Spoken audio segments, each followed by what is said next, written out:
All right, hey my friends, and welcome to today's episode where I want to talk about stress. And I want to talk about a new way potentially to consider, look at, and handle stress in our lives. Um, as opposed to a lot of what is perpetuated out there about stress. So, real quick, if you don't know me, my name is Matt Cotty, and I am the founder of Restored Minds.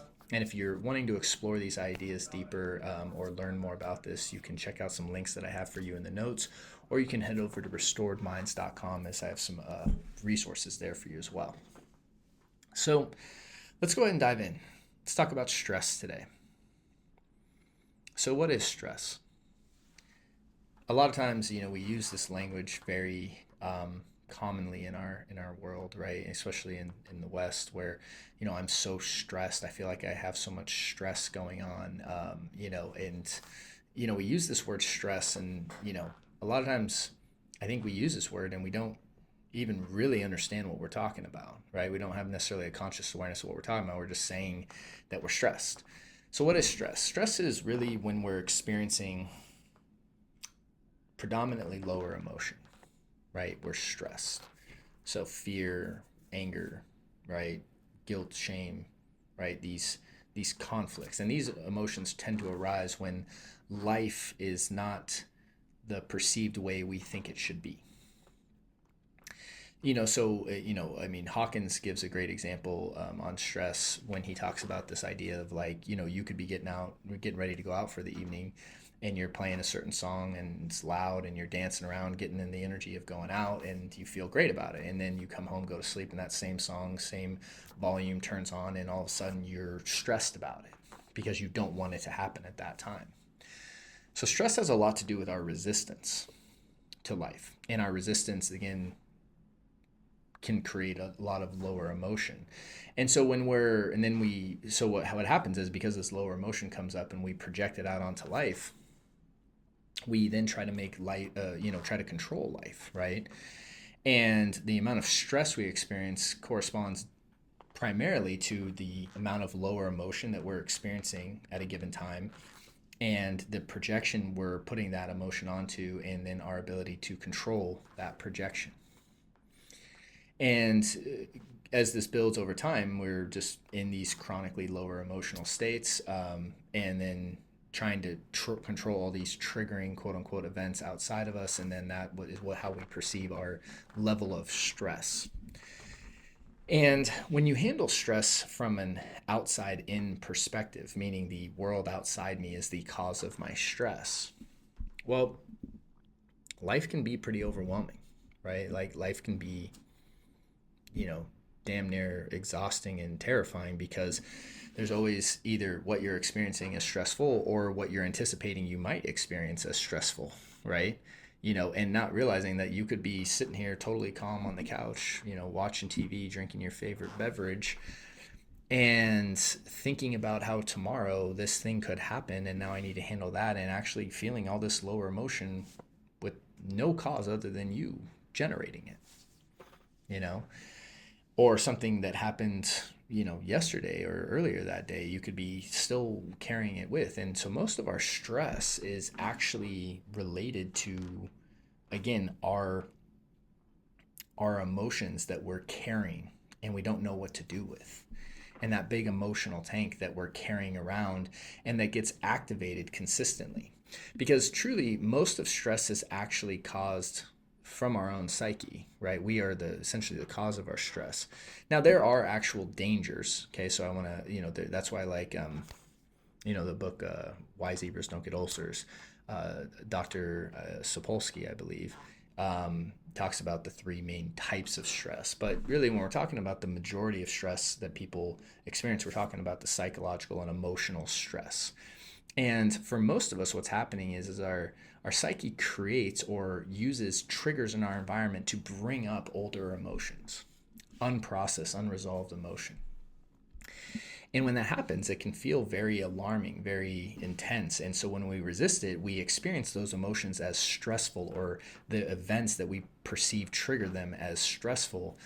But it's not really that and so then what managing stress is about then becomes about making sure we don't feel feelings and making sure our environment doesn't trigger us. But that's actually not what we want to happen. What we want to happen is this big emotional reservoir.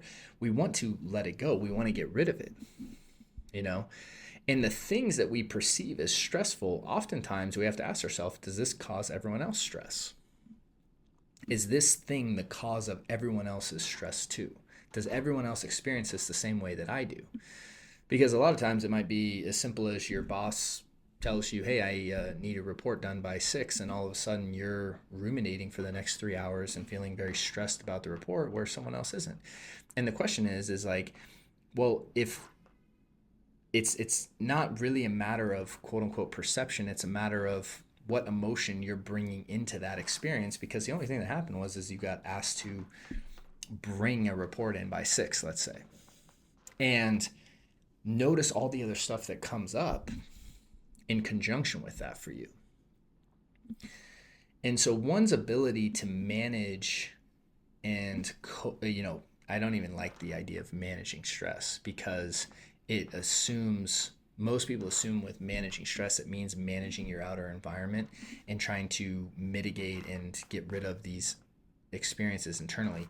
But really, if you're having a lot of stress in your life, what generally is happening, there's a lot of resistance. And managing stress is not really about mitigating your symptoms as much as it's about confronting and releasing them and really letting them go. And if you understand that context, how you handle stress goes way more into not what's happening to me, all these things in my life, all these people, this, that, and the other. You don't have this big external list of what causes you stress.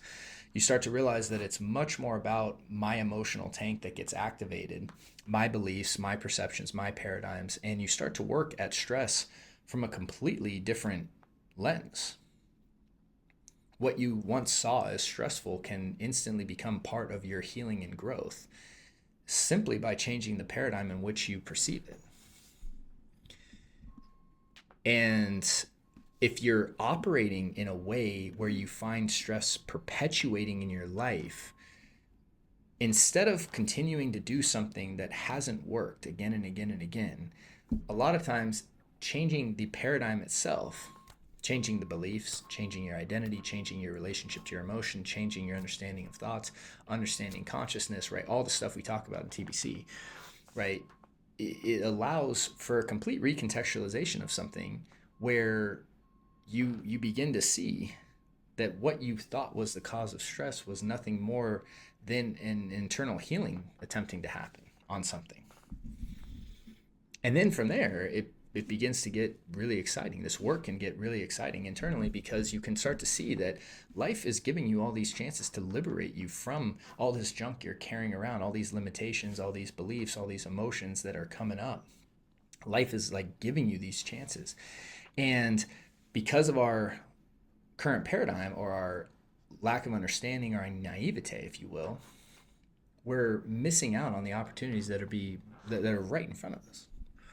And so when it comes to thinking about stress, the number one thing that we need to do is let go of the presumption that I understand stress for what it is, and I understand the right way to do this, and how I see this is right.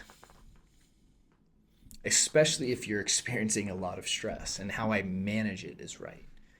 Because we really don't want to go about managing stress, I don't think that's the right pathway for most people, because that generally is going to lead to suppression, repression, avoidance, escapism, things that are going to temporarily push those feelings down. Where if we talk about managing correctly, what we're really talking about is creating a whole new pathway for triggers and for activation of old emotion and beliefs and identity structures and everything going on within your consciousness to surface and to challenge and to release that's not serving you. And life will give you plenty of opportunities to do that, and to maximize them, you need to be able to see them for what they are. So With that said, I hope this was helpful. I hope it served you. And with that, I wish you a great day and a great week. And I look forward to seeing you soon. Hey there. Thanks so much for watching that episode. If you found it helpful, we have some links to some other episodes that we think you might like as well. And if you're looking for help on your journey to recovery from fear, stress, and anxiety, either check out the links in the notes or head over to restoredminds.com. Thank you and talk to you soon.